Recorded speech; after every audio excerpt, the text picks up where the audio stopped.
And I am Rajat. So friends, आज इस video में हम क्लास 10th मैथ्स का चैप्टर नंबर 3 डिस्कस करेंगे which is pair of linear equation in two variables. तो ये हमारे मैथ्स का चैप्टर नंबर 3 है एंड ये बहुत ही इंपॉर्टेंट चैप्टर है, इसीलिए आज इस वीडियो में हम इस चैप्टर के सभी टॉपिक्स को अच्छे से समझेंगे एंड हर एक टॉपिक को समझने के बाद हम साथ साथ में क्वेश्चंस भी सॉल्व करेंगे। तो ये वीडियो देखने के बाद आपको ये चैप्टर नंबर 3 पूरा अच्छे से क्लियर हो जाएगा। So watch this video till the end. So now without wasting time let's start the chapter. So friends, सबसे पहले हम बात करते हैं कि linear equation in one variable क्या होता है। ठीक है, चैप्टर का नाम है pair of linear equation in two variable. तो टू वेरिएबल के बारे में पता करने से पहले सबसे पहले हमें ये पता होना चाहिए कि linear equation in one variable क्या होती है। ठीक है, so what is a equation. एक इक्वेशन क्या होती है? जब हम किसी चीज़ को किसी से इक्वेट कर देते हैं, इक्वल का साइन लगा देते हैं, वो एक इक्वेशन होती है। जैसे फॉर एग्जाम्पल 4 + 2 = 6। तो ये एक इक्वेशन है क्योंकि यहाँ पर हम 4 + 2 को 6 से इक्वेट कर रहे हैं। So this is a equation. ऐसे ही x + 3 = 5, ये भी एक इक्वेशन है ना। सो जब हम किसी चीज़ को किसी से इक्वेट करते हैं वो एक इक्वेशन होती है। अब लीनियर इक्वेशन क्या होती है?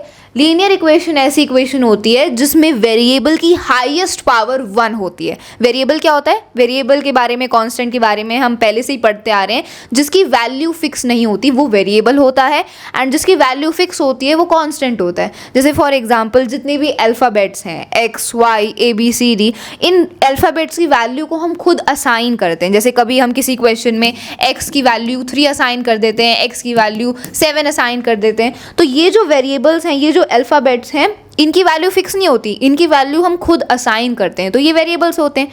कांस्टेंट मतलब जिनकी वैल्यू फिक्स है, जैसे कि जो नंबर्स हैं 1, 2, 3 एंड सो ऑन, इनकी वैल्यू फिक्स है। 1 की वैल्यू तो 1 ही है, 2 की वैल्यू 2 ही है, तो इनकी वैल्यू फिक्स है, इसलिए ये क्या है? कांस्टेंट है। ठीक है, तो लीनियर इक्वेशन क्या होती है? लीनियर इक्वेशन वो होती है जिसमें वेरिएबल की हाईएस्ट पावर 1 हो। मतलब जो वेरिएबल है उस इक्वेशन में, उसकी जो हाईएस्ट पावर है वो 1 होनी चाहिए, डिग्री 1 होनी चाहिए। तो वो एक लीनियर इक्वेशन होती है। जैसे फॉर एग्जाम्पल 4x + 3 = 11। तो ये एक linear equation in one variable है, क्योंकि यहाँ पर देखो इक्वेशन ये है क्योंकि यहाँ पर हम 4x + 3 को 11 से इक्वेट कर रहे हैं। तो ये एक इक्वेशन है। लीनियर इक्वेशन कैसे है? क्योंकि इस इक्वेशन में जो वेरिएबल है, वेरिएबल क्या है? यहाँ पर x है। ठीक है, ये वेरिएबल है, इसकी पावर क्या है? इसकी पावर 1 है। सो हाईएस्ट पावर क्या है? वेरिएबल की 1 है। So this is a linear equation. Linear equation in one variable. One variable का मतलब है कि उस इक्वेशन में सिर्फ एक ही वेरिएबल होना चाहिए। तो इस इक्वेशन में सिर्फ एक ही वेरिएबल है विच इज x। तो ये क्या है? ये है एक linear equation in one variable. दूसरा एग्जांपल देती हूँ, जैसे फॉर एग्जांपल 5y + 7 = 27। तो ये भी एक linear equation in one variable है। ये एक इक्वेशन है, लीनियर इक्वेशन है, क्योंकि यहाँ पर जो वेरिएबल y है इसकी हाईएस्ट पावर 1 है। लीनियर इक्वेशन है, इन वन वेरिएबल है क्योंकि इस लीनियर इक्वेशन में सिर्फ एक ही वेरिएबल है विच इज़ y। तो वो होती है linear equation in one variable. अब linear equation in one variable की स्टैंडर्ड फॉर्म क्या होती है? हम किसी भी linear equation in one variable को कैसे लिखेंगे? उसकी जनरल फॉर्म, स्टैंडर्ड फॉर्म क्या होती है? So the standard form of a linear equation in one variable is ax + b = 0। ये है एक linear equation in one variable की जनरल फॉर्म। अब ax + b = 0। a और b क्या है? a b होते हैं रियल नंबर्स, मतलब जो नंबर्स हैं उनको हमने a और b से रिप्रेजेंट किया है। और x क्या है? x will be the variable, मतलब जो भी वेरिएबल है उस लीनियर इक्वेशन में। ठीक है, = 0। तो ये एक linear equation in one variable की जनरल फॉर्म है। और हमेशा एक linear equation in one variable का सिर्फ एक ही यूनिक सोल्यूशन होता है। सोल्यूशन क्या होता है? वेरिएबल की वो वैल्यू जिसको वेरिएबल की जगह पुट करने पर वो पूरी इक्वेशन सेटिस्फाई हो जाए, उसको उस इक्वेशन का सोल्यूशन बोलते हैं। जैसे फॉर एग्जांपल 5 + x = 8। ठीक है, ये एक इक्वेशन है, ये एक इक्वेशन है। अब यहाँ पर मैं x की जगह ऐसा कौन सा नंबर पुट करूँ, ऐसी कौन सी वैल्यू पुट करूँ जिससे ये पूरी इक्वेशन सेटिस्फाई हो जाए। सेटिस्फाई होने का मतलब है कि left hand side right hand side के इक्वल हो जाए। ठीक है, अगर यहाँ पर मैं x की जगह 3 पुट कर दूँ तो हम देख सकते हैं कि ये पूरी इक्वेशन सेटिस्फाई हो जाएगी, क्योंकि 5 + 3 कितना होता है? 8 होता है एंड इट इज़ = 8। तो यहाँ पर ये इक्वेशन सेटिस्फाई हो गई। तो जब हमने x की जगह 3 पुट किया, जब x की जगह हमने 3 वैल्यू पुट करी तो ये इक्वेशन सेटिस्फाई हो गई। तो 3 क्या है? 3 इस इक्वेशन का सल्यूशन है। तो सल्यूशन क्या होता है, वेरिएबल की वो वैल्यू है ना, क्योंकि उस वैल्यू को हम वेरिएबल की जगह पुट करेंगे। तो वेरिएबल की वो वैल्यू जिसको पुट करने पर वेरिएबल की जगह वो पूरी इक्वेशन सेटिस्फाई हो जाए, दैट इज द सल्यूशन। और एक linear equation in one variable का हमेशा एक ही यूनिक सल्यूशन आता है, ठीक है, इस बात का ध्यान रखना है। ओके, तो हमने linear equation in one variable और कुछ बेसिक टर्म्स के बारे में डिस्कस कर लिया। ये सब हम 9th क्लास में पहले से ही डिस्कस कर चुके हैं, तो कुछ भी नया हमने नहीं सीखा है। तो linear equation in one variable देख लिया। अब बात करते हैं linear equation in two variable के बारे में। So friends, linear equation in two variable में दो वेरिएबल होते हैं। जैसे linear equation in one variable में एक वेरिएबल होता है, वैसे ही linear equation in two variable में दो वेरिएबल होते हैं। जैसे कि for example 2x plus 3y is equal to 5। सो ये एक linear equation in two variable है क्योंकि इसमें दो वेरिएबल हैं। एंड ये एक लीनियर इक्वेशन क्यों है, क्योंकि highest power of the variable is 1। Degree क्या है, 1 है वेरिएबल की। सो this is a linear equation in two variables. दो वेरिएबल कौन कौन से हैं, x and y। x and y are the two variables. Okay, so this is a linear equation in two variables. अब friends, linear equation in two variable की standard form क्या होती है? So standard form is ax plus by plus c is equal to 0. So this is the standard form of writing a linear equation in two variables. और friends, अगर हम इसके solutions की बात करें, so linear equation in two variables के infinite solution होते हैं। जैसे linear equation in one variable का सिर्फ एक unique solution होता है, लेकिन linear equation in two variable के infinite solutions होते हैं। Okay, so friends, now let's move on. So friends, chapter का नाम है pair of linear equation in two variable. तो अब हम समझते हैं कि pair of linear equation in two variable क्या होता है।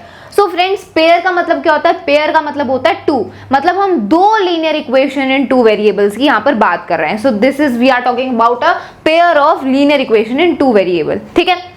तो अब देखो, two linear equations in the same two variables are called a pair of linear equation in two variables. जब हम दो linear equation in two variables की बात करेंगे और उन दोनों linear equation in two variables का जो वेरिएबल होंगे, मतलब उन दोनों में जो दोनों वेरिएबल हैं वो दोनों सेम हैं, तब हम उसको बोलेंगे pair of linear equation in two variables. मतलब दोनों इक्वेशन के वेरिएबल सेम होने चाहिए, ठीक है। जो दो वेरिएबल्स पहली इक्वेशन में है वही दो वेरिएबल्स दूसरी इक्वेशन में होने चाहिए, तभी हम उनको क्या बोलेंगे, pair of linear equation in two variables, ठीक है। The most general form of a pair of a linear equation is, तो ये जनरल फॉर्म लिखिए यहाँ पर। तो सबसे पहले मैं आपको एक एग्जांपल देती हूँ। For example 4x plus 3y is equal to 15। ये पहली linear equation in two variable है ना। अब दूसरी linear equation in two variable में लिखती हूँ, जैसे for example 9x plus y is equal to 11। तो ये भी एक linear equation in two variable है। तो यहाँ पर ये दोनों linear equation in two variable हैं और इन दोनों इक्वेशन में जो वेरिएबल हैं वो सेम है। कैसे, देखो, पहली इक्वेशन में भी कौन से दो वेरिएबल हैं, x और y, और जो दूसरी इक्वेशन है इसमें भी दो वेरिएबल हैं x और y, तो वेरिएबल्स दोनों में सेम है। सो ये क्या है, this is a pair of linear equation in two variable. ये linear equation in two variable का पेयर है, ठीक है। अब देखो, अगर मैं एक इक्वेशन लिखूं, जैसे for example 4x plus 7y is equal to 9, ठीक है। तो ये पहली linear equation in two variable है। अब मैं दूसरी लीनियर इक्वेशन का एग्जाम्पल लिखती हूँ, जैसे for example 5m plus 7n is equal to 20, ठीक है। तो अब देखो, ये भी एक linear equation in two variable है क्योंकि इसमें दो वेरिएबल्स हैं x एंड y। एंड ये जो दूसरी वाली है ये भी एक linear equation in two variable है क्योंकि इसमें भी दो वेरिएबल्स हैं m और n। लेकिन क्या ये दोनों pair of linear equation in two variable है? नहीं, क्योंकि फ्रेंड्स इन दोनों में जो वेरिएबल हैं वो अलग अलग हैं। ये जो पहली लीनियर इक्वेशन है इसमें कौन से वेरिएबल्स हैं, x एंड y, और ये जो दूसरी linear equation in two variable है इसमें कौन से दो वेरिएबल्स हैं, m और n। लेकिन अभी हमने जस्ट डिस्कस किया कि एक pair of linear equation in two variable में जो दोनों इक्वेशंस होती हैं उनके वेरिएबल सेम होते हैं, मतलब जो दो वेरिएबल्स पहली इक्वेशन में वही दूसरी में होनी चाहिए। यहाँ पर x एंड y है, यहाँ m एंड n है, तो ये दोनों क्या है, pair of linear equation in two variables नहीं है, ठीक है। They are not a pair. Linear equation in two variable तो है लेकिन पेयर नहीं है, ठीक है। ये क्लियर हुआ। एंड ये पेयर ऑफ लीनियर इक्वेशन की जनरल फॉर्म होती है, this is the general form. तो अब जनरल फॉर्म के बारे में डिस्कस कर लेते हैं। a1x plus b1y plus c1 is equal to 0, ये पहली linear equation in two variable है। एंड दूसरी linear equation in two variable है a2x plus b2y plus c2 is equal to 0। ये दूसरी linear equation in two variable है। हमने linear equation in two variable की अभी जनरल फॉर्म डिस्कस भी करी थी पहले, क्या थी, ax plus by plus C is equal to 0। ये एक linear equation in two variable की जनरल फॉर्म होती है, लेकिन यहाँ पर हम दो linear equation in two variable की बात कर रहे हैं। तो पहली इक्वेशन तो ये हो गई, अब दूसरी linear equation in two variable भी सेम, उसकी जनरल फॉर्म भी सेम होगी, है ना, B Y plus C is equal to 0। लेकिन हमें पता कैसे चलेगा कि पहली लीनियर इक्वेशन कौन सी है, दूसरी लीनियर इक्वेशन कौन सी है? इसलिए यहाँ पर हम a1, a2, b1, b2, c1, c2 लगा देते हैं ताकि हमें पता चल जाए कि पहली लीनियर इक्वेशन कौन सी है एंड दूसरी लीनियर इक्वेशन कौन सी है। ठीक है, तो ऐसे बनी है ये general form of the pair of linear equation of two variable. ठीक है, a1x plus b1y plus c1 is equal to 0, ये पहली लीनियर इक्वेशन है, and a2x plus b2y plus c2 is equal to 0, ये दूसरी लीनियर इक्वेशन है। ठीक है, एंड ये a1, b1, c1, a2, b2, c2 ये क्या है, ये रियल नंबर्स हैं। जो ये वेरिएबल के साथ जो नंबर्स लगेंगे वो होते हैं रियल नंबर्स। तो ये a1, a2, b1, b2, c1, c2 ये है रियल नंबर्स। ठीक है, सो यहाँ पर ये लिखा भी हुआ है where a1, a2, b1, b2, c1, c2 are real numbers such that a1 square plus b1 square is not equal to 0 and a2 square plus b2 square is also not equal to 0। इसका क्या मतलब है? इस line का मतलब है कि ये जो pair of linear equation in two variable होता है ना, इसमें a1 और b1 की वैल्यू 0 नहीं हो सकती और a2 और b2 की वैल्यू 0 नहीं हो सकती। क्यों? क्योंकि देखो, अगर a1 की वैल्यू 0 हो गई तो ये पूरी टर्म ही 0 हो जाएगी, और अगर b1 की वैल्यू 0 हो गई तो ये पूरी टर्म ही 0 हो जाएगी। तो क्या ये linear equation in two variable रहेगी? नहीं रहेगी, इसलिए इन दोनों की वैल्यू 0 नहीं हो सकती। Same with the second equation, यहाँ पर भी a2 और b2 की वैल्यू 0 नहीं हो सकती, बिकॉज फिर ये linear equation in two variable रहेगी ही नहीं। ठीक है, तो इस लाइन का यही मतलब है दैट a1, b1 और a2, b2 की वैल्यू 0 नहीं होती। ओके, सो ये हमने pair of linear equation in two variable के बारे में बात कर लिया, बिकॉज हमारे चैप्टर का नेम यही है। ठीक है, तो अब बात करते हैं कि इनका ग्राफिकल रिप्रेजेंटेशन कैसा होगा। मतलब जब हम एक पेयर ऑफ लीनियर इक्वेशन को ग्राफ पर रिप्रेजेंट करेंगे, उनके सॉल्यूशंस फाइंड आउट करके, तो उनका ग्राफिकल रिप्रेजेंटेशन कैसा होगा। देखो, हमेशा एक linear equation in two variable की स्ट्रेट लाइन बनती है। हाँ, ये हमें पता है, ये हम 9th में भी डिस्कस कर चुके हैं कि जब भी आप एक linear equation in two variable के सॉल्यूशंस निकालोगे और उन्हें ग्राफ पर प्लॉट करोगे तो हमेशा एक स्ट्रेट लाइन मिलेगी आपको एक linear equation in two variable की। ठीक है, तो हम बात कर रहे हैं pair of linear equation in two variable, मतलब दो लीनियर इक्वेशन की बात कर रहे हैं। तो कितनी स्ट्रेट लाइंस मिलेंगी हमें? दो स्ट्रेट लाइंस मिलेंगी। जो पहली लीनियर इक्वेशन है, जैसे फॉर एग्जांपल ये हमारा ग्राफ है, this is the Y axis and this is the X axis, है ना। अब एक लीनियर इक्वेशन को आपको ग्राफ पर प्लॉट करना है, तो आप क्या करोगे? सबसे पहले उसके सॉल्यूशंस निकालोगे, सॉल्यूशंस निकालने के बाद उसको ग्राफ पर प्लॉट करोगे एंड उन पॉइंट्स को ज्वाइन कर दोगे तो आपको लाइन मिल जाएगी उस लीनियर इक्वेशन की। और एक linear equation in two variable की हमेशा हमें एक स्ट्रेट लाइन मिलेगी। तो हम पेयर की बात कर रहे हैं, दो लीनियर इक्वेशन की बात कर रहे हैं, तो हमें दो स्ट्रेट लाइंस मिलेंगी ग्राफ पर जब हम एक पेयर ऑफ लीनियर इक्वेशन को ग्राफ पर रिप्रेजेंट करेंगे। अब वो जो दो लाइंस हमें मिलेंगी, दो स्ट्रेट लाइंस मिलेंगी, वो कैसे कैसे रिप्रेजेंट हो सकती है, मतलब उनका ग्राफ कैसे कैसे बन सकता है। तो देखो, ऐसा पहला केस तो है कि वो दोनों लीनियर इक्वेशन की जो स्ट्रेट लाइंस बनेंगी वो दोनों एक दूसरे को इंटरसेक्ट कर सकती हैं। जैसे फॉर एग्जांपल पहली लीनियर इक्वेशन है x plus Y is equal to 8। ठीक है, दूसरी linear equation in two variable है x minus Y is equal to 4। ये दोनों linear equation in two variable है, मतलब ये क्या है? Pair of linear equation in two variable. तो इन दोनों को जब आप ग्राफ पर रिप्रेजेंट करोगे तो दोनों की स्ट्रेट लाइंस बनेंगी। तो पहली इक्वेशन की ऐसे बन गई straight line for example, and दूसरी इक्वेशन की, इस वाली इक्वेशन की जब इसको ग्राफ पर प्लॉट करोगे तो इसकी स्ट्रेट लाइन ऐसे बन गई। तो पहला केस तो ये है कि दोनों इक्वेशन की जो लाइन है वो एक दूसरे को ऐसे इंटरसेक्ट कर सकती हैं। This is the first case. दूसरा केस है, what is the second case? दूसरा केस है कि इन दोनों इक्वेशंस की जो स्ट्रेट लाइन है वो एक दूसरे के पैरेलल हो सकती हैं। जैसे फॉर एग्जांपल पहली इक्वेशन की लाइन ऐसे बन गई एंड दूसरी वाली इक्वेशन की लाइन ऐसे बन गई, एक दूसरे के पैरेलल बन गई। ठीक है, ये दूसरा केस हो सकता है।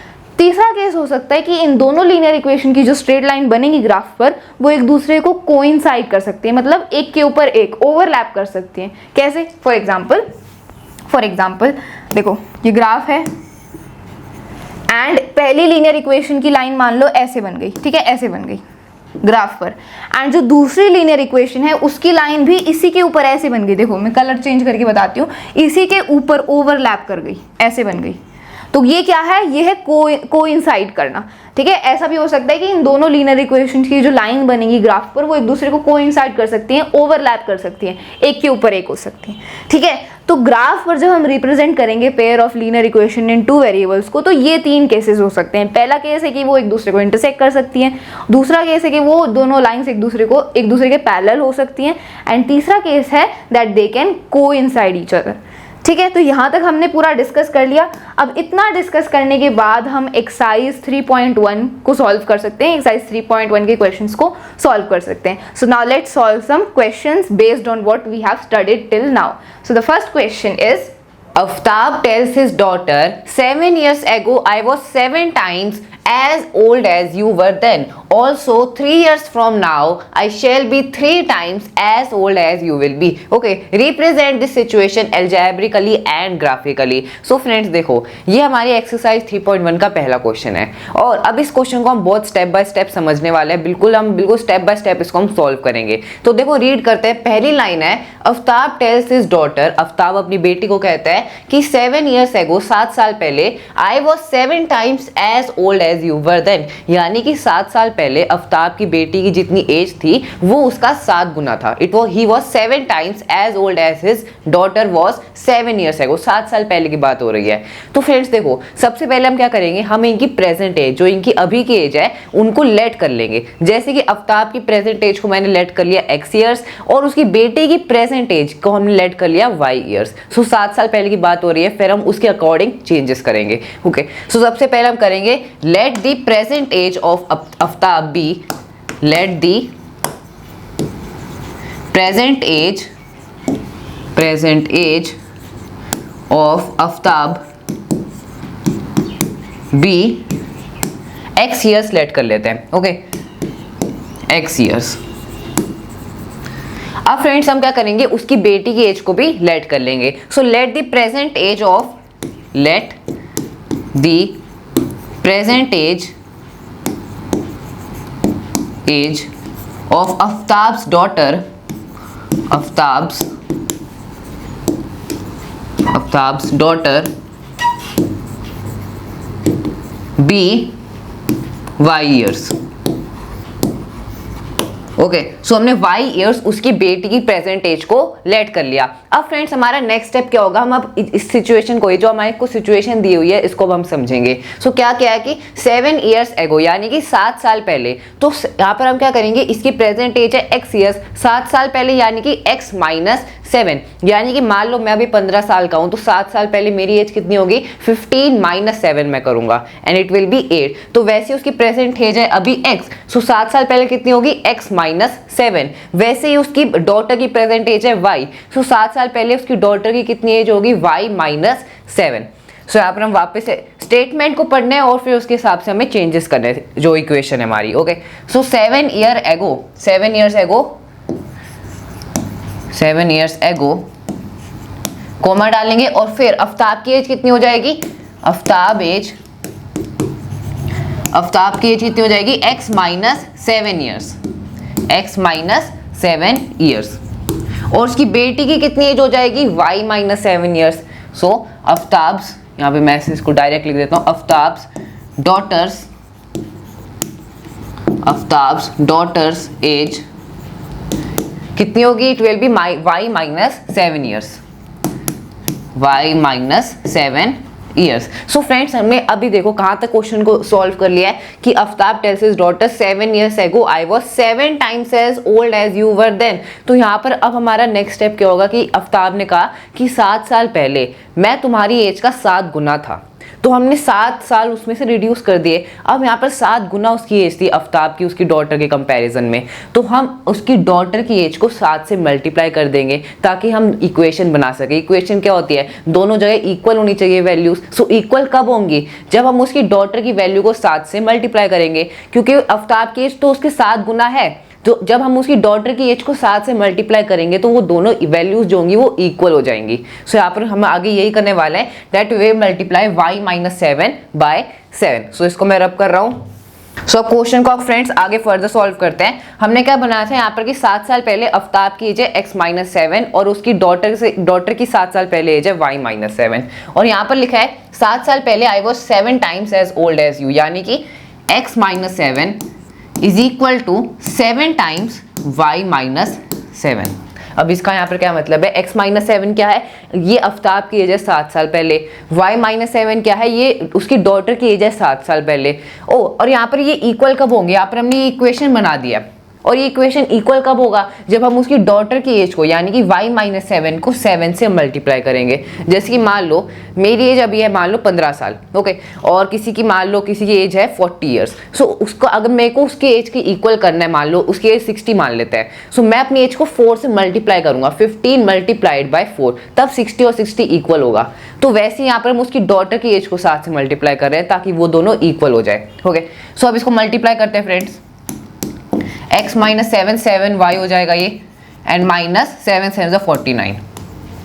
सो ये अब इसको हम आगे फर्दर सॉल्व करेंगे। कैसे करेंगे, सो देखो -49 को मैं इक्वल के इस साइड ले आता हूँ और x को उधर ले जाता हूँ। सो देखो या तो मैं ऐसे भी कर सकते हैं, -7 को उधर ले जाते हैं और 7y को हम इधर ले आते हैं। सो x-7y इज इक्वल टू -49 और ये -7 उधर जाएगा, ये +7 हो जाएगा, -49 +7। So x-7y is equal to -42। Okay, so friends ये हमारी फाइनल इक्वेशन आ गई and this is equation number 1। So ये हमारी इक्वेशन नंबर 1 है। ओके, क्या equation number 1, x-7y is equal to -42। अब फ्रेंड्स हम फाइंड करेंगे इक्वेशन नंबर 2। सो इसको मैं रब कर रहा हूँ। सो फ्रेंड्स अब हम आगे क्वेश्चन को सॉल्व करेंगे। तो हमारी जो पहली इक्वेशन आई है उसको हम यहाँ पर कोने में लिख लेते हैं। सो हमारी पहली इक्वेशन क्या है, x-7y इज इक्वल टू -42। तो स्टेप बाय स्टेप हम क्वेश्चन को सॉल्व कर रहे हैं। सबसे पहले हमने पहली पूरी स्टेटमेंट को रीड करा, उनकी जो प्रेजेंट एजेस थे उनको मल्टीप्लाई करा, 7 साल पहले था तो -7 करा, फिर उसकी डॉटर की एज को 7 से मल्टीप्लाई करा ताकि इक्वेशन हमारी बन सके, इक्वेट हो सके, और फिर हमारी फाइनली ये आई इक्वेशन नंबर 1। अब हम अपनी इक्वेशन नंबर 2 बनाएंगे, फिर दोनों इक्वेशन के हम जीरोस फाइंड करेंगे, सोल्यूशन निकालेंगे, और सोल्यूशन को हम क्या करते हैं, उनको हम ग्राफ पर प्लॉट करते हैं, क्योंकि क्वेश्चन में हमें क्या कहा गया है कि इस सिचुएशन को हमें एल्जेब्रिकली रिप्रेजेंट करना है और फिर ग्राफिकली भी रिप्रेजेंट करना है। एल्जेब्रिकली रिप्रेजेंट करना, इसका क्या मतलब है, ये हम एल्जेब्रिकली से रिप्रेजेंट कर रहे हैं। This is the representation of this situation algebraically. उसके बाद हम ग्राफ पर इसे रिप्रेजेंट करेंगे। कैसे रिप्रेजेंट करेंगे, हम इसके सोल्यूशन फाइंड करेंगे और फिर उन्हें प्लॉट करेंगे ग्राफ पर, and that will be representation graphically. Okay, अब फ्रेंड्स हम आप इक्वेशन नंबर 2 फाइंड करेंगे। तो अब आगे क्वेश्चन को रीड करते हैं। Also 3 years from now I shall be 3 times old as you will be, यानी कि आफ्ताब क्या कह रहा है कि 3 साल बाद, जो उनकी प्रेजेंट एज है उसके 3 साल बाद क्या होगा कि मेरी जो एज होगी वो उसकी बेटी के 3 गुना होगी। आफ्ताब की एज उसकी बेटी के 3 गुना होगी 3 साल बाद। ओके, सो यहाँ पे ये डिफरेंस है कि 3 साल बाद उस आफ्ताब की एज 3 गुना होगी age compare to his daughter, उसकी बेटी के 3 गुना होगी उसकी एज। ओके, सो इस सिचुएशन को अब हम एल्जेब्रिकली रिप्रेजेंट करेंगे, इसके इक्वेशन बनाएंगे। सो फ्रेंड्स देखो, उसकी प्रेजेंट एज क्या है, x है, और उसकी बेटी की प्रेजेंट एज y है। तो 3 साल बाद यानी कि अब हम उसमें 3 ऐड कर देंगे। जैसे 7 साल पहले था तो हमने -7 करा था, वैसे ही 3 साल बाद है तो हम इसमें 3 ऐड कर देंगे। सो x + 3, ये हो गई आफ्ताब की एज। आफ्ताब की एज कितनी होगी 3 साल बाद, x + 3, और उसकी डॉटर की एज कितनी होगी,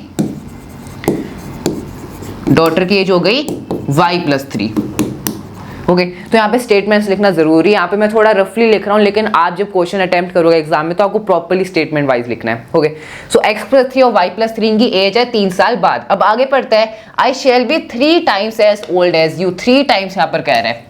सो हम क्या करेंगे, हम इसकी डॉटर को 3 से मल्टीप्लाई करेंगे। जो इसकी डॉटर की जो एज है 3 साल बाद, उसको हम 3 से मल्टीप्लाई करेंगे ताकि जो इक्वेशन हमारी फॉर्म हो सके। यही अभी हमने पहले भी करा था।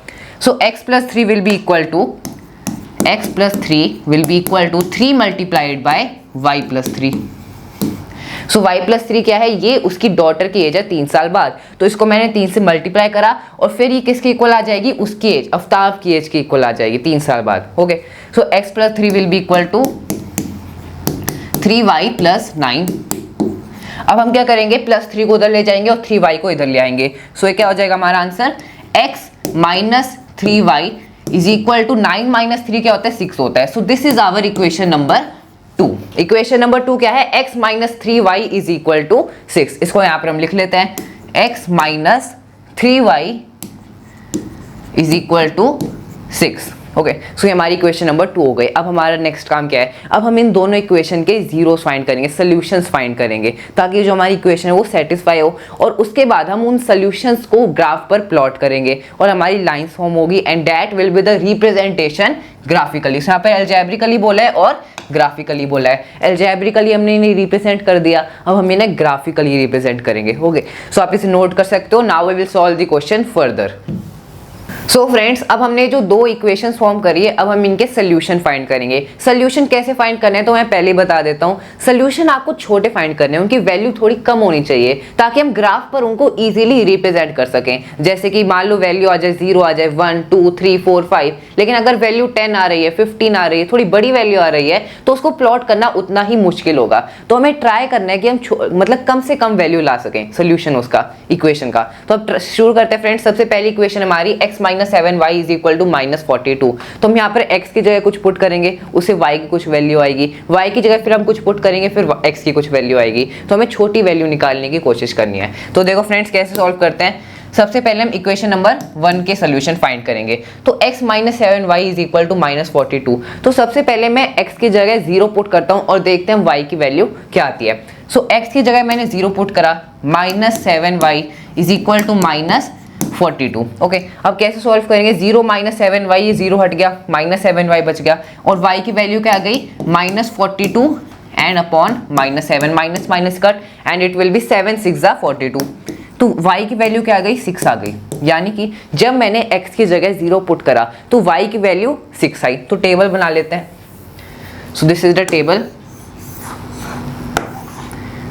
दो सोल्यूशन हम फाइंड करेंगे। सो this is x and this is y। जब मैंने x की जगह 0 पुट करा तो y की वैल्यू 6 आई। अब यहाँ पर हम फ्रेंड्स y की जगह कुछ पुट करेंगे और x की वैल्यू निकालेंगे। इक्वेशन नंबर 1 की मैं बात कर रहा हूँ। सो x माइनस 7y। अब हम y की जगह ना 7 पुट करेंगे। अब यहाँ पर मैं 7 क्यों पुट कर रहा हूँ, क्योंकि देखो फ्रेंड्स, अगर आप 0 पुट करोगे या फिर 1 पुट करोगे तो जो वैल्यू है वो ज़्यादा आ रही है, इसीलिए मैं यहाँ पर 7 पुट कर रहा हूँ। तो देखो कैसे होगा, x माइनस 7 और यहाँ पर y की जगह हम क्या पुट करेंगे 7 पुट करेंगे, is equal to minus 42।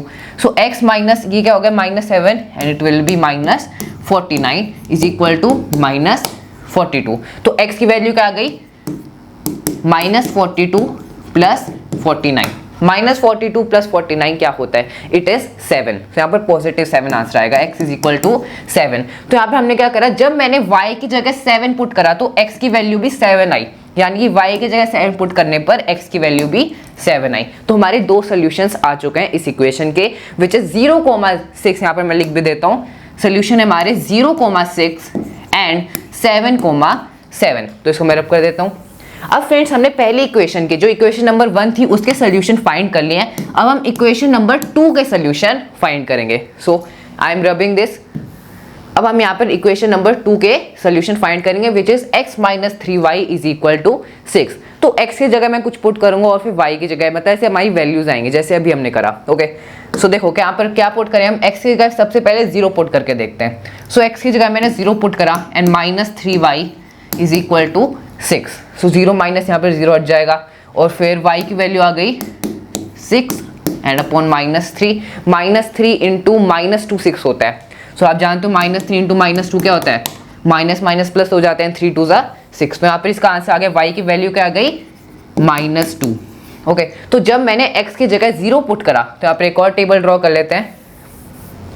So I am rubbing this is table number 2। ये है x, ये है y, और यहाँ पर अपने दो सोल्यूशन फाइंड करेंगे। x की जगह सबसे पहले हमने 0 पुट करा, सो x की जगह 0 पुट करा, और फिर y की क्या वैल्यू आई थी हमारी -2 आई थी। सो पहला सोल्यूशन हो गया। अब दूसरा सोल्यूशन फाइंड करेंगे। अब हम y की जगह 0 पुट करेंगे।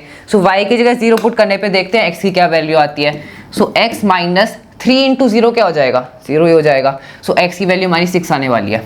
चाहे आप सॉल्व करके भी देख सकते हो। यहाँ पर -3 यहाँ पे 0 आ जाएगा, -3 इंटू 0 हो जाएगा, और फिर x माइनस 0 क्या होता है, x ही होता है, and x will be equal to 6। तो जब हमने y की जगह यहाँ पर क्या करा था हमने, हाँ y की जगह जब 0 पुट करा तो x की वैल्यू 6 आई।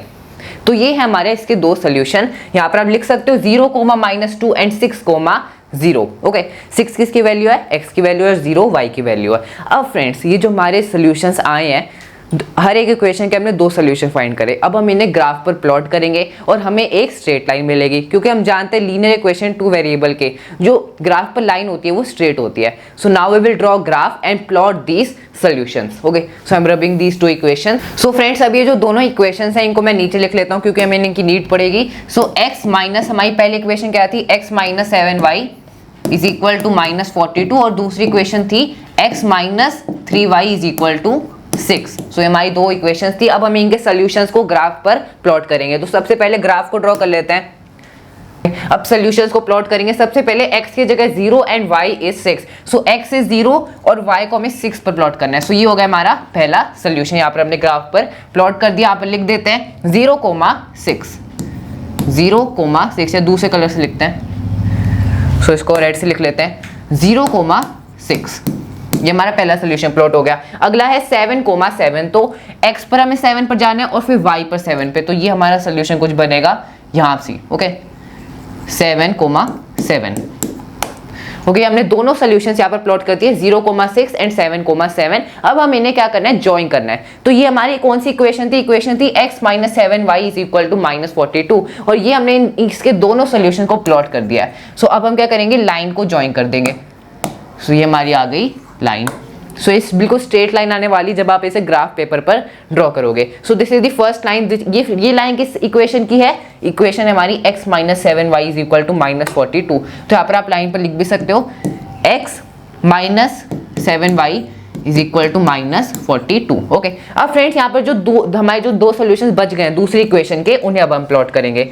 सो क्या है यहाँ पर 0, -2। तो x है 0 एंड y इज -2। तो ये हमारे यहाँ पर सोल्यूशन आएगा।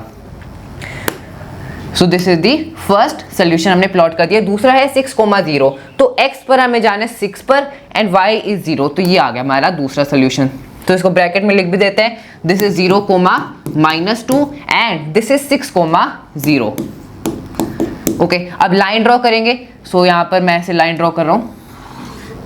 ये आ गई हमारी लाइन, ये हमारी लाइन ऐसे आएगी। ओके, ये हमारी फर्स्ट मतलब जो इक्वेशन है उसकी लाइन है। ओके, अभी ये थोड़ा रफ डायग्राम है। जब आप इसे ग्राफ पेपर पर ड्रॉ करोगे तो ये दोनों लाइंस आपकी ऐसी आएंगी थोड़ी सी। ओके, ये थोड़ी ऐसे टिल्टेड हो गई है, थोड़ी और स्ट्रेट लाइन आएगी। ओके, सो फ्रेंड्स ये हमने यहाँ पर ग्राफ पेपर पर भी इन्हें प्लॉट कर दिया है। 4 सोल्यूशन थे। एक तो ये दो सोल्यूशंस थे इस इक्वेशन के, x minus 7y is equal to -42 के, और x minus 3y is equal to 6 के। हमने दोनों सोल्यूशंस को भी प्लॉट कर दिया। ये दोनों लाइन्स अभी मिल गई। ओके, सो फ्रेंड्स ये हमने दोनों इसको ग्राफिकली भी रिप्रेजेंट कर दिया है और एल्जेब्रिकली भी हमने इन दोनों इक्वेशंस को रिप्रेजेंट कर दिया था। Okay, so this was the question. I hope आपको ये क्वेश्चन अच्छे से समझ आ गया। Now friends let's move on. So अब हमारा नेक्स्ट टॉपिक है friends, solutions of pair of linear equation in two variable. तो अब हम बात करेंगे कि पेयर ऑफ लीनियर इक्वेशन के सॉल्यूशंस क्या होते हैं, कैसे हम उन्हें कैलकुलेट करते हैं। What are the ways for finding the solution of pair of linear equation in two variable. तो देखो फ्रेंड्स, हमने इंट्रोडक्शन में डिस्कस किया था कि linear equation in two variable के इनफाइनाइट सॉल्यूशंस होते हैं। अब यहाँ पर pair of linear equation in two variable, ये होता क्या है, देखो जब दो linear equation in two variable हो, so that is a pair of linear equation in two variable. जैसे कि फॉर एग्जांपल, मान लो एग्जांपल लेते हैं, कोई दो लीनियर इक्वेशन टू वेरिएबल हम लेंगे। Let's say x plus Y is equal to 8 and x minus Y is equal to 2। तो ये क्या है friends, x plus Y is equal to 8, ये एक लीनियर इक्वेशन है इन टू वेरिएबल, और ये भी एक linear equation in two variable है। और ये दोनों क्या है, ये दोनों है पेयर ऑफ लीनियर इक्वेशन। जैसे हम कहते हैं जूतों का जोड़ा होता है, पेयर ऑफ शूज, वैसे ही ये क्या है, this is a pair of linear equation in two variable. अब हम बात करेंगे कि in pair of linear equation two variable के सॉल्यूशंस क्या होते हैं, कैसे हम उन्हें निकालते हैं। तो देखो अब ये सॉल्यूशन क्या होता है, सॉल्यूशन यानी कि वेरिएबल की वो वैल्यू जिसे पुट करने पर ये हमारी इक्वेशन सेटिस्फाई हो जाए, that is the solution of that equation. अब फ्रेंड्स ये पेयर ऑफ लीनियर इक्वेशन का सॉल्यूशन क्या होगा कि ऐसी x और y की वैल्यू जो इन दोनों इक्वेशंस को सेटिस्फाई कर दे। क्या बोला मैंने? x एंड y की वो वैल्यूज जो इन दोनों, जब हम इनको पुट करें, यहाँ पर वैल्यूज पुट करें तो ये दोनों इक्वेशन सेटिस्फाई हो जाए। सो that is the solution of this pair of linear equation in two variables. Okay, अब फ्रेंड्स यहाँ पर हम एग्जांपल लेते हैं और इनको सॉल्व करने की कोशिश करते हैं कि कैसे हम इन दोनों linear equation in two variable के सॉल्यूशंस कैलकुलेट करेंगे। सो फ्रेंड्स देखो, इन दोनों लीनियर इक्वेशन टू वेरिएबल का सॉल्यूशन हम कैसे निकालेंगे, मेथड एक बार आप सीख लो।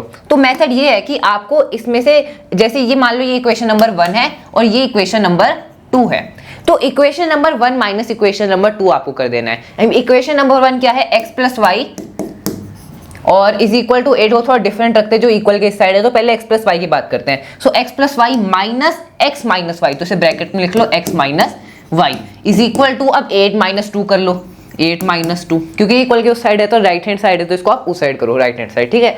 अब यहाँ पर माइनस है तो ब्रैकेट के साइज चेंज हो जाएंगे, इसका मतलब x प्लस वाई एंड ये प्लस था, ये माइनस हो गया माइनस x, और ये माइनस वाई था, ये प्लस वाई हो गया।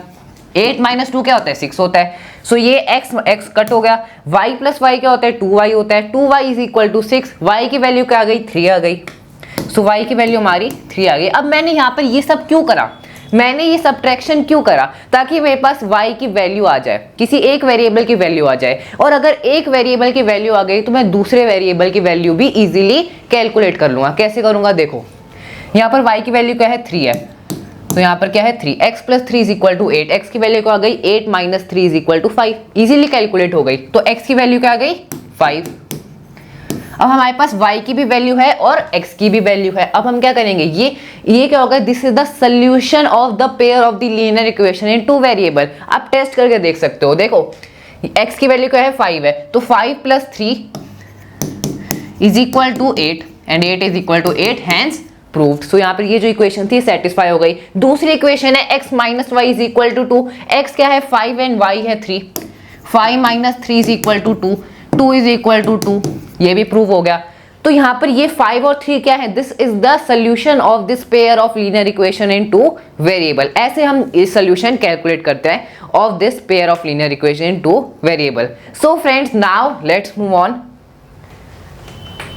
Move on. अब हम डिस्कस करेंगे ways to find the solution. तो देखो, हमने अभी एक एग्जांपल की हेल्प से भी समझ लिया कि कैसे हम सॉल्यूशन फाइंड करते हैं। अब हम प्रॉपर वेज डिस्कस करने वाले हैं। सो यहाँ पर बेसिकली फ्रेंड्स 2 तरीके हैं सॉल्यूशन फाइंड करने के।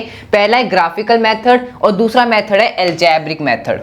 अब ये जो अलजेब्रिक मेथड है इसके भी 3 टाइप्स हैं, substitution method, elimination method and cross multiplication method. Okay, लेकिन फ्रेंड्स यहाँ पर क्या है कि जो क्रॉस मल्टीप्लिकेशन मेथड है वो हमारे सिलेबस में से रिड्यूस हो चुका है। जो 2022-23 बैच का सिलेबस है उसमें से थर्ड जो मेथड था क्रॉस मल्टीप्लिकेशन मेथड, ये रिड्यूस हो चुका है। तो इस मेथड से रिलेटेड जो भी क्वेश्चंस हैं वो आपको नहीं करना है। ओके, अब ये हमने यहाँ पे डिस्कस कर लिया, ये डिफरेंट वेज हैं for finding the solution of the pair of linear equation in two variable. Now friends, let's move on and discuss graphical method. So friends, हमने कुछ देर पहले ही पेयर ऑफ लीनियर इक्वेशन को graph पर represent करना सीखा था कि जब भी हम पेयर ऑफ लीनियर इक्वेशन को ग्राफ पर प्लॉट करते हैं तो उन दोनों की स्ट्रेट लाइन बनती है, और वो दोनों स्ट्रेट लाइन या तो एक दूसरे को इंटरसेक्ट कर सकती हैं, या एक दूसरे के पैरेलल हो सकती हैं, या फिर कोइंसाइड कर सकती हैं। तो यही हम यहाँ पर बात करेंगे that if we are having a pair of linear equation, हमारे पास अगर एक पेयर ऑफ लीनियर इक्वेशन है, जनरल फॉर्म में लिख देती हूँ। जनरल फॉर्म क्या होती है? a1x plus b1y plus c1 is equal to 0 and a2x plus b2y plus c2 is equal to 0। ये होती है general form of a pair of linear equation. अब इनका जब हम ग्राफ बनाएंगे, इन दोनों को जब हम ग्राफ पर प्लॉट करेंगे तो इन दोनों लीनियर इक्वेशंस की स्ट्रेट लाइन बनेगी, ये हमें पता है, ठीक है। अब दोनों की जो स्ट्रेट लाइन बनेगी वो कैसे कैसे रिप्रेजेंट हो सकते हैं, क्या क्या केसेस पॉसिबल हैं? 3 केसेस पॉसिबल हैं। पहला केस है कि वो दोनों लाइंस एक दूसरे को इंटरसेक्ट कर सकती हैं, ठीक है। ये पहली इक्वेशन की लाइन एंड ये दूसरी लीनियर इक्वेशन की लाइन, तो वो एक दूसरे को इंटरसेक्ट कर सकती है, ठीक है। दूसरा केस है कि वो एक दूसरे के पैरेलल हो सकती हैं ऐसे, और थर्ड केस है कि वो कोइंसाइड कर सकती हैं, ओवरलैप कर सकती हैं, एक के ऊपर एक हो सकती हैं। जैसे first is this and then दूसरी लीनियर इक्वेशन की लाइन इसी के ऊपर है, ओवरलैप कर रही है, कोइंसाइड कर रही है, ठीक है, ऐसे कोइंसाइड कर रही है, ठीक है। तो ये 3 केसेस पॉसिबल हैं। तो अब ये ग्राफिकल रिप्रेजेंटेशन देख के ही, एक पेयर ऑफ लीनियर इक्वेशन का ग्राफिकल रिप्रेजेंटेशन देखकर हम ये बता सकते हैं कि उन दोनों लीनियर इक्वेशन के कितने सोल्यूशन आएंगे। कैसे? देखो फ्रेंड्स, दोनों लीनियर इक्वेशन की लाइंस एक दूसरे को जितने पॉइंट पर इंटरसेक्ट कर रही है ना, दोनों लीनियर इक्वेशन के उतने ही सोल्यूशंस आएंगे।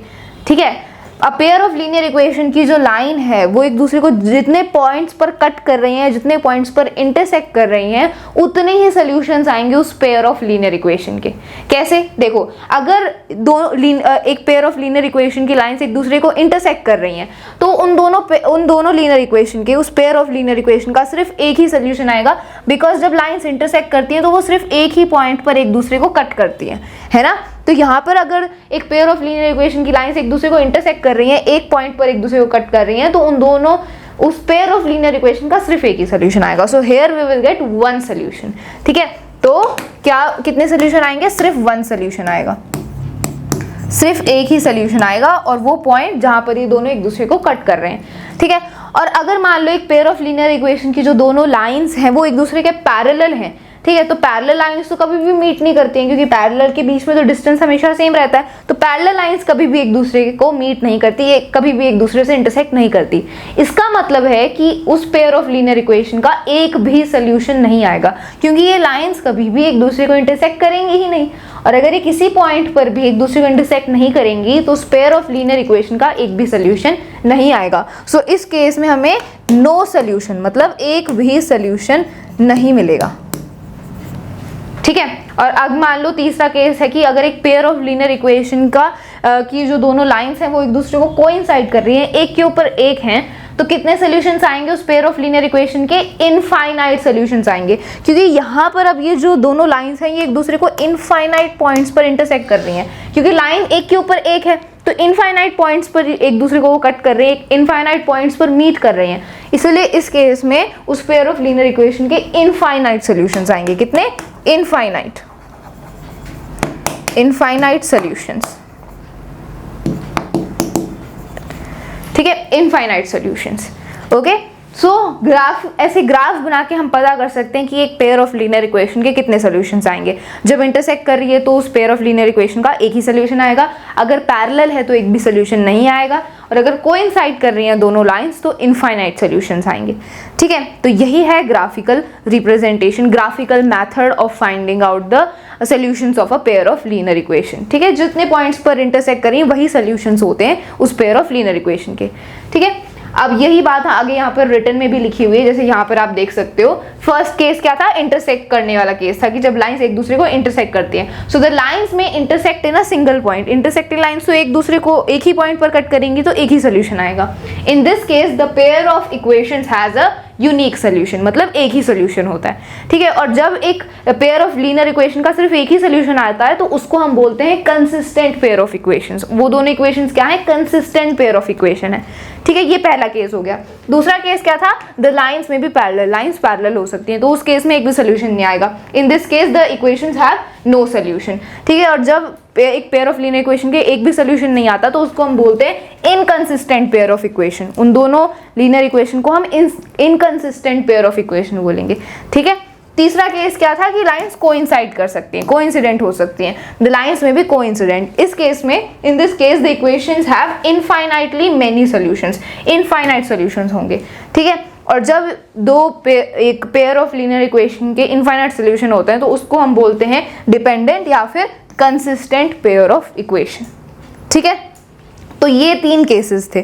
ठीक है, ये हमें ये देख के पता चल जाता है कि उस पेयर ऑफ लीनियर इक्वेशन के कितने सॉल्यूशंस आएंगे। ओके, सो यही था हमारा graphical method. Okay, let's move on. So friends, अब हम बात करेंगे कि किसी भी pair of linear equation in two variable के सोल्यूशन फाइंड करने का क्या कोई और तरीका है? क्या मतलब ग्राफिकल मेथड के अलावा और कोई भी तरीका है जिससे हम डायरेक्ट बता सकें कि ये जो linear equation in two variable है, जो पेयर है, इसका मतलब पैरेलल लाइंस आएंगी या मतलब इंटरसेक्टिंग लाइंस आएंगी? कितने सोल्यूशन होंगे? एक सोल्यूशन होगा या कोई सोल्यूशन नहीं होगा या इनफाइनाइट सोल्यूशन होंगे? क्या कोई ऐसा शॉर्टकट तरीका है? तो फ्रेंड्स, इसका आंसर है yes, but is there any way we can identify whether a pair of linear equation in two variables has infinite one और नो सोल्यूशन? सो इसका तरीका है, उसको अब हम डिस्कस करेंगे।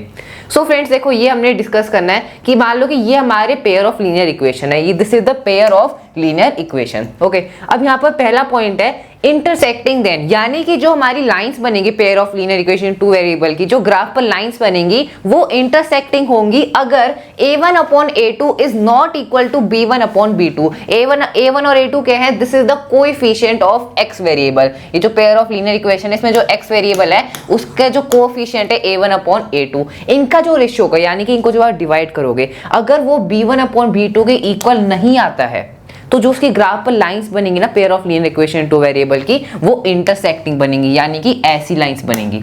ओके, और फ्रेंड्स उनका कितना सोल्यूशन होगा? एक सोल्यूशन होगा, एक यूनिक सोल्यूशन होगा। ओके, ये हमने डिस्कस कर लिया। सेकंड पॉइंट है कोइंसिडेंट, यानी कि जो मतलब लाइंस होंगी ग्राफ पर वो कोइंसिडेंट होंगी, यानी कि एक के ऊपर एक होगी अगर a1 upon a2 is equal to b1 upon b2 is equal to c1 upon c2।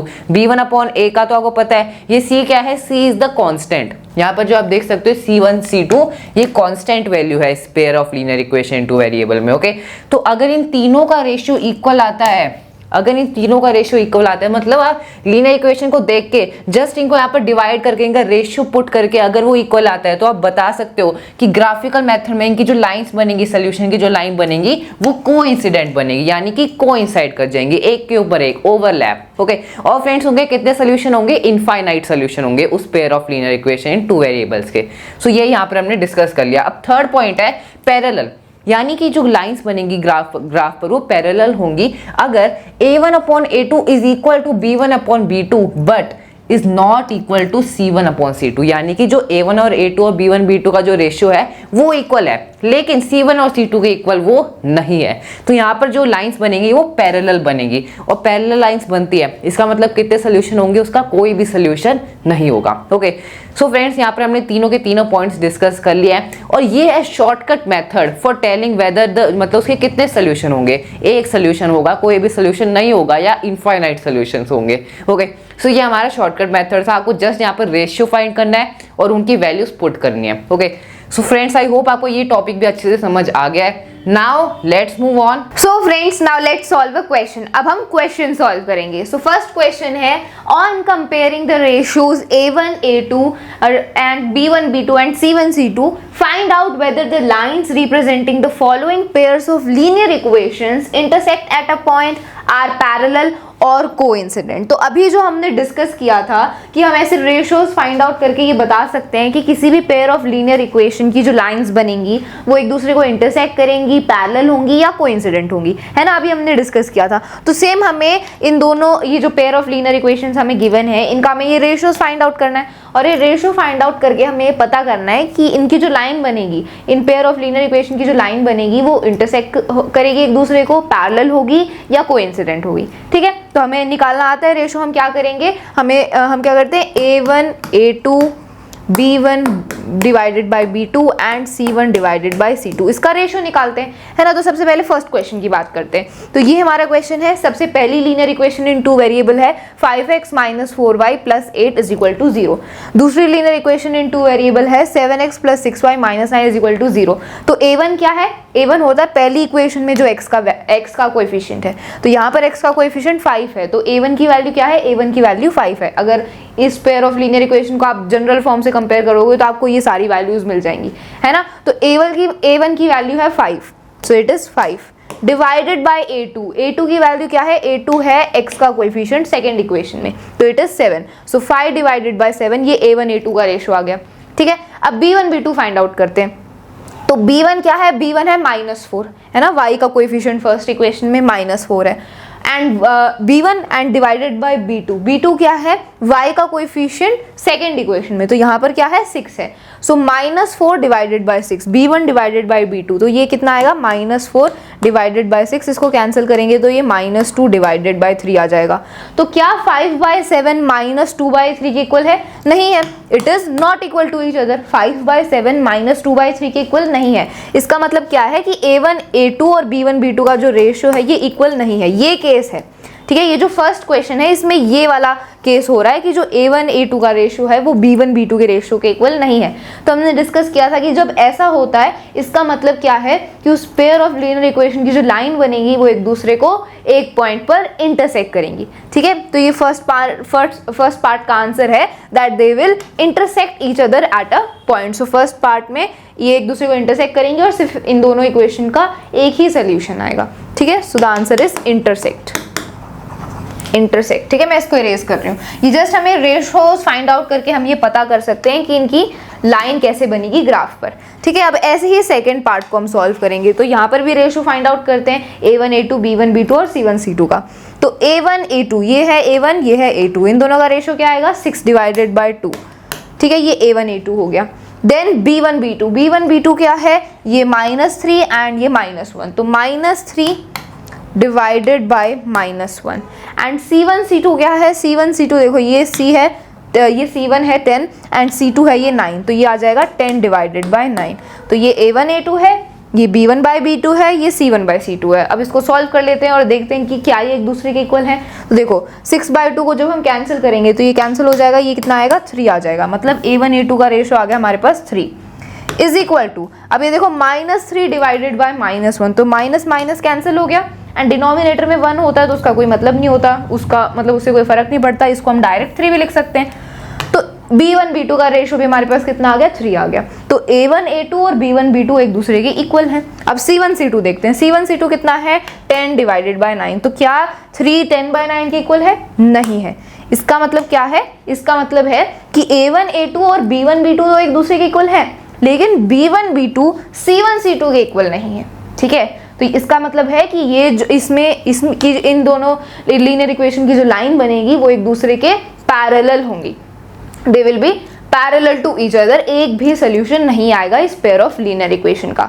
ठीक है, जब ऐसे A1 A2 का रेशियो इक्वल होता है लेकिन B1 B2 और C1 C2 का रेशियो इक्वल नहीं होता, जब ऐसा केस होता है इसका मतलब वो जो पेयर ऑफ लीनियर इक्वेशन है उन दोनों की लाइन पैरेलल होंगी एक दूसरे की और एक भी सोल्यूशन नहीं आएगा। सो यहाँ पर इस सेकेंड क्वेश्चन का आंसर क्या है, that they will be parallel to each other and there will be no solution.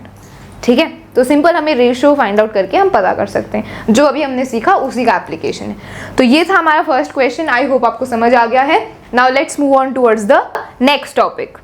So friends, अब डिस्कस करते हैं कि हम अलजेब्रिक मेथड की हेल्प से कैसे pair of linear equation in 2 variable का सोल्यूशन फाइंड कर सकते हैं, निकाल सकते हैं। सो फ्रेंड्स देखो, हम जानते हैं कि सोल्यूशन फाइंड करने के 2 मेथड्स हैं, एक तो है ग्राफिकल मेथड और एक है अलजेब्रिक मेथड। ग्राफिकल मेथड हम डिस्कस कर चुके हैं, अच्छे से डिस्कस कर लिया हमने, क्वेश्चन भी सॉल्व कर लिया एक। अब हम डिस्कस करने वाले हैं किसके बारे में, अलजेब्रिक मेथड के बारे में। सो हमें पता है कि जो अलजेब्रिक मेथड है उसके और 3 मेथड्स हैं। क्या क्या 3 मेथड्स हैं, सब्स्टिट्यूशन मेथड, एलिमिनेशन मेथड और एक और थर्ड मेथड है क्रॉस मल्टीप्लिकेशन मेथड, जो कि इस बैच के लिए रिड्यूस हो गया है। वो उसके मतलब उससे रिलेटेड जो भी क्वेश्चन है वो आपको नहीं करना है। अब हम डिस्कस करने वाले हैं सब्स्टिट्यूशन मेथड के बारे में और एलिमिनेशन मेथड के बारे में, इन डिटेल हम डिस्कस करेंगे। So now friends let's move on. तो ये क्वेश्चन बेस्ड है solve the following pair of linear equation by the substitution method. तो सबसे पहले हम सब्स्टिट्यूशन मेथड पर बेस्ड इस क्वेश्चन को सॉल्व करेंगे और समझेंगे कि हम इस मेथड को अप्लाई करके कैसे सोल्यूशन को फाइंड कर सकते हैं। सो क्वेश्चन है x + y = 14, x - y = 4।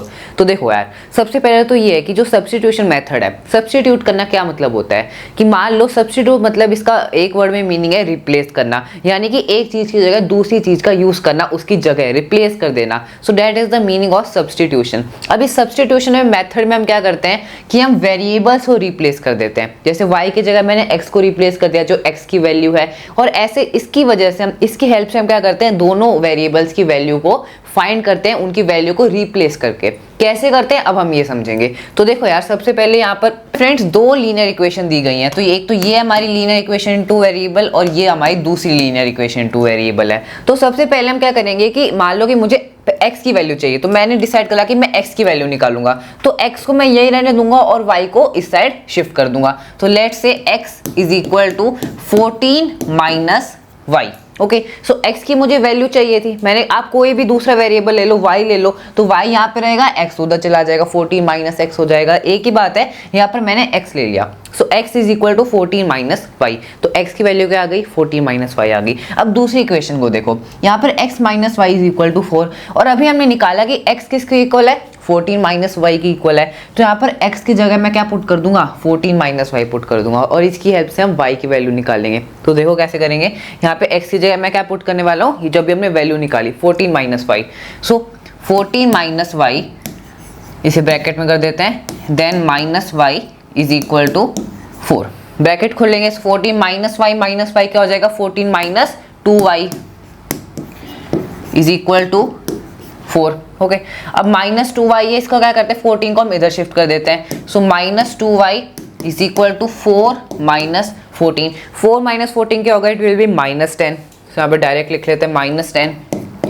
Minus minus हो गया कट, और y की वैल्यू आ गई 10/2 विच इज 5, तो y की वैल्यू आ गई फ्रेंड्स हमारी 5। कैसे हमने क्या करा, हमने सबसे पहले x की वैल्यू निकाली पहली लीनियर इक्वेशन में, फिर जो x की वैल्यू आई उसे दूसरी लीनियर इक्वेशन में डाला x की जगह, और उससे हमें y की वैल्यू मिल गई। अब y की वैल्यू मिल गई तो अब किसी भी लीनियर इक्वेशन में y की वैल्यू रख दो और आपको x की भी वैल्यू मिल जाएगी, इतना ईजी है ये। तो यहाँ पर हमें क्या, y की वैल्यू मिली 5, सो मान लो मैंने पहली लीनियर इक्वेशन ले ली, सो x प्लस वाई किसके इक्वल है, 14 के इक्वल है, y अभी हमने निकाला 5, so x plus 5 is equal to 14, x की वैल्यू आ गई 14 minus 5 which is equal to 9 होता है ना ये, okay, so x is equal to 9, so यहाँ पे हमारी x की वैल्यू आ गई 9। आप यहाँ पर देख भी सकते हो 9 प्लस 5 क्या होता है, 14 होता है, आप वैल्यूज पुट करके भी देख सकते हो, 9 माइनस 5 क्या होता है, 4 होता है। सो हमने वेरीफाई भी कर लिया। सो ऐसे हम कौन से मेथड को, सब्स्टिट्यूशन मेथड को अप्लाई करके जो जीरोस है उन्हें फाइंड करते हैं, जो सोल्यूशन है उन्हें फाइंड करते हैं, क्योंकि ये क्या है 5 9 ये सोल्यूशन है इस लीनियर इक्वेशन के, जिनको पुट करके हम इस लीनियर इक्वेशन को हमने सेटिस्फाई कर दिया। Okay, so friends now let's move on. So friends अब हम सब्स्टिट्यूशन मेथड पर बेस्ड एक और क्वेश्चन सॉल्व करने वाले हैं, ताकि हमारी और अच्छे से प्रैक्टिस हो जाए। वैसे तो आपको एनसीईआरटी के हर एक क्वेश्चन को अच्छे से सॉल्व करना है, सारे एग्जांपल्स को सॉल्व करना है, आप एनसीईआरटी एग्जाम्पलर को भी सॉल्व कर सकते हो फॉर मोर प्रैक्टिस।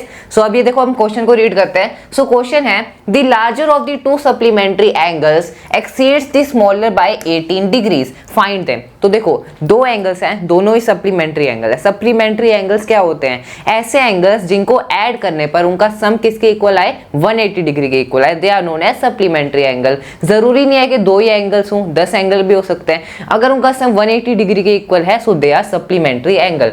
तो इस क्वेश्चन में दो सप्लीमेंट्री एंगल है, और जो बड़ा वाला एंगल है वो छोटे एंगल से 18 डिग्री ज्यादा है। जो बड़ा सप्लीमेंट्री एंगल है वो 18 डिग्री ज्यादा है as compare to the smaller angle, और हमें दोनों ही एंगल्स को फाइंड करना है। तो यहाँ पर हम सब्स्टिट्यूशन मेथड को अप्लाई करेंगे ऑब्वियसली, और यहाँ पर हम उनका जो भी वैल्यू है उसे फाइंड करेंगे। तो सबसे पहले हम उन दोनों एंगल्स को लेट कर लेते हैं, angle x and angle y। So let the two angles be x and y, let the two angles be x and y। So x and y हमने लेट कर लिया। अब फ्रेंड्स देखो हमारी पहली इक्वेशन है, इसमें दो इक्वेशन बनने वाली हैं, ऑब्वियसली पेयर होगा linear equation in two variable का। तो पहली इक्वेशन है सप्लीमेंट्री एंगल है, इसका मतलब x और y का सम क्या है, 180 डिग्री के इक्वल होगा वो।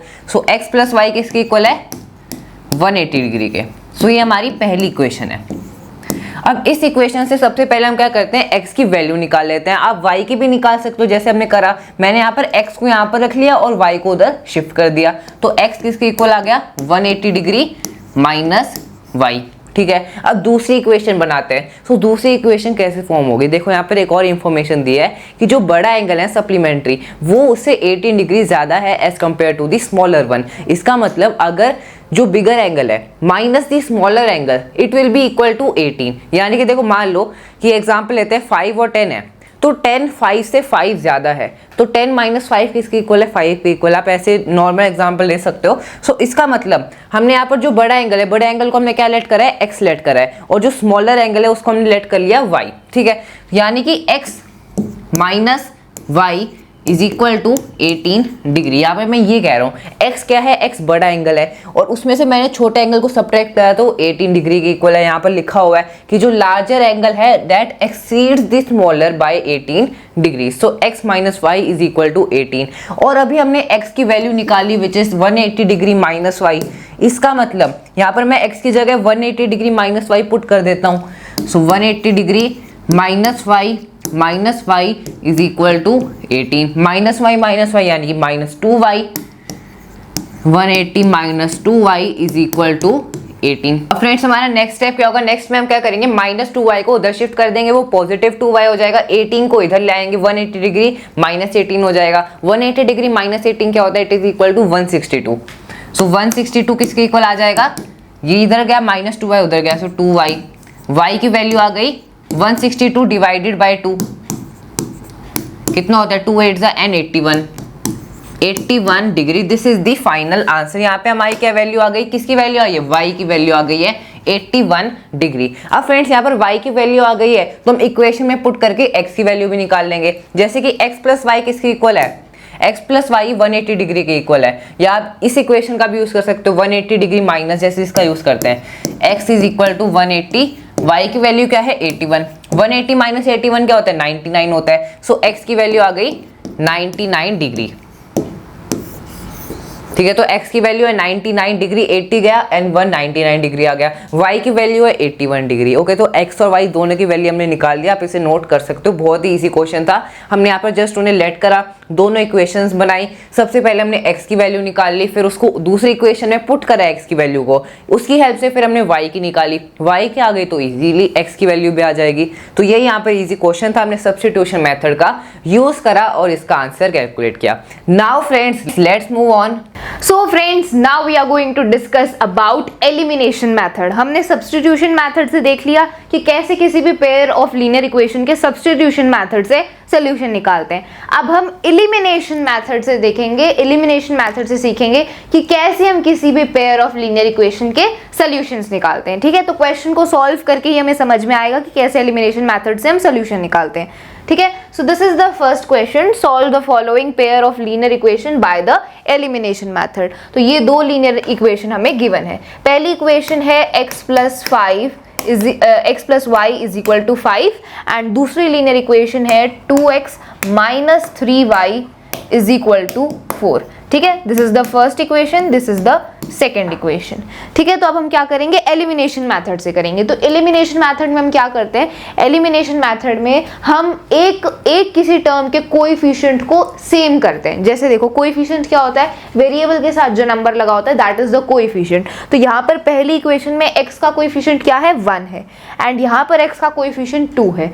एंड अगर हम y वेरिएबल की बात करें तो इस इक्वेशन में y का वेरिएबल 1 है एंड यहाँ पर y का वेरिएबल -3 है। तो किसी एक वेरिएबल के कोएफिशिएंट को हम दोनों इक्वेशन में सेम कर देंगे, या तो x के कोएफिशिएंट को सेम कर दो या फिर y के कोएफिशिएंट को सेम कर दो। कैसे, देखो मैं x के कोएफिशिएंट को सेम करूंगी, यहाँ पर x का कोएफिशिएंट 2 है तो यहाँ पर भी मुझे x का कोएफिशिएंट 2 ही करना है। So how I will do it, यहाँ पर मैं 2 कैसे लाऊं x के आगे, तो अगर मैं इस पूरी इक्वेशन को मैं 2 से मल्टीप्लाई कर दूं, देखो अगर मैं x को 2 से मल्टीप्लाई कर दूं तो ये 2x हो जाएगा। लेकिन अब मैं सिर्फ खाली x को तो 2 से मल्टीप्लाई नहीं कर सकती ना, अगर मैं मल्टीप्लाई करूंगी तो पूरे इक्वेशन को मल्टीप्लाई करना पड़ेगा। इसलिए मैं क्या करूंगी, इस पूरी इक्वेशन को ही 2 से मल्टीप्लाई कर दूंगी। क्यों किया मैंने ये, ताकि ये जो x का कोएफिशिएंट है इसके आगे 2 लग जाए, x के आगे 2 लग जाए। ठीक है, x का कोएफिशिएंट 2 बन जाए और फिर ये दोनों जो कोएफिशिएंट्स हैं x के वो इक्वल हो जाएंगे। ठीक है, इसलिए मैंने इस पूरी इक्वेशन को 2 से मल्टीप्लाई कर दिया। तो जब इस पूरी इक्वेशन को मैं 2 से मल्टीप्लाई करूंगी तो मल्टीप्लाई करने के बाद क्या आएगा, तो यहाँ पर लिख रही हूँ मैं, इट विल बी, इसको मल्टीप्लाई करके यहाँ पर हर एक टर्म से आपको मल्टीप्लाई करना पड़ेगा। तो 2 इंटू एक्स हो जाएगा 2x, है ना, एंड देन 2 इंटू वाई हो जाएगा 2y plus 2y and then 2 into 5 कितना होता है, 10 होता है। सो ये बन जाएगी हमारी नई इक्वेशन जब मैंने इस पूरी इक्वेशन को 2 से मल्टीप्लाई कर दिया। ठीक है, तो इसको इक्वेशन नंबर 3 का नाम दे देते हैं। ओके, तो अब ये यहाँ पर ये x का जो कोएफिशिएंट है ये सेम बन चुका है, यहाँ पर भी x का कोएफिशिएंट 2 है एंड यहाँ पर ये जो सेकंड इक्वेशन है इसमें भी x का कोएफिशिएंट 2 है। तो अब मैं क्या करूँगी, इक्वेशन 2 और इक्वेशन 3 को 2 में से सब्ट्रैक्ट कर दूंगी। I will subtract equation number 3 from 2। क्यों? ताकि ये जो 2x ये वाली जो पूरी टर्म है ये पूरी कैंसिल हो जाएगी। कैसे? देखो, सब्ट्रैक्ट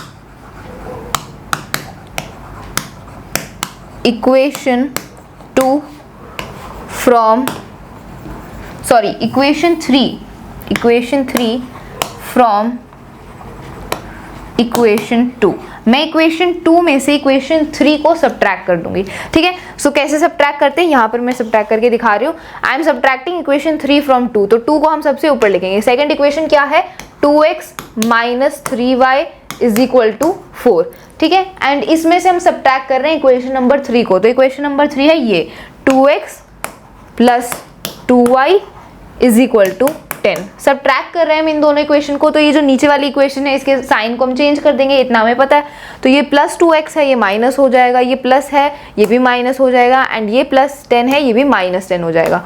ठीक है, अब इसको हम सॉल्व करेंगे। तो देखो, 2 प्लस 2x और माइनस 2x, अभी ये इसका जो साइन है ये वाला है, अब इसका साइन यहाँ पे जो नीचे लिखा है ये इसका साइन है। ठीक है, तो प्लस 2x माइनस 2x कितना होता है, 0 होता है, तो ये कैंसिल हो जाएगी, पूरी हमारी जो x वाली टर्म है ये पूरी कैंसिल हो जाएगी। अब माइनस 3y और माइनस 2y कितना होता है, माइनस 3y माइनस 2y होता है माइनस 5y। ठीक है, क्योंकि माइनस माइनस प्लस होता है, दोनों को हम ऐड कर देंगे और साइन माइनस का लगेगा, तो minus 5y is equal to 4 plus minus 10। तो 4 प्लस माइनस 10 कितना होता है, माइनस 6 होता है। तो ये आ गया हमारे पास minus 5y is equal to minus 6। तो अगर इसको इक्वेशन को मैं थोड़ा रीअरेंज करूँ तो यहाँ से मुझे y की वैल्यू मिल जाएगी। y की वैल्यू क्या मिलेगी, देखो यहाँ पर ये माइनस 6 है एंड इस माइनस 5 को मैं उधर भेजूंगी तो ये डिवाइड हो जाएगा माइनस 6 के साथ, माइनस माइनस कैंसिल हो जाएगा, तो मेरे पास y की वैल्यू आ जाएगी 6/5। ठीक है, मेरे पास y की वैल्यू आ गई 6/5।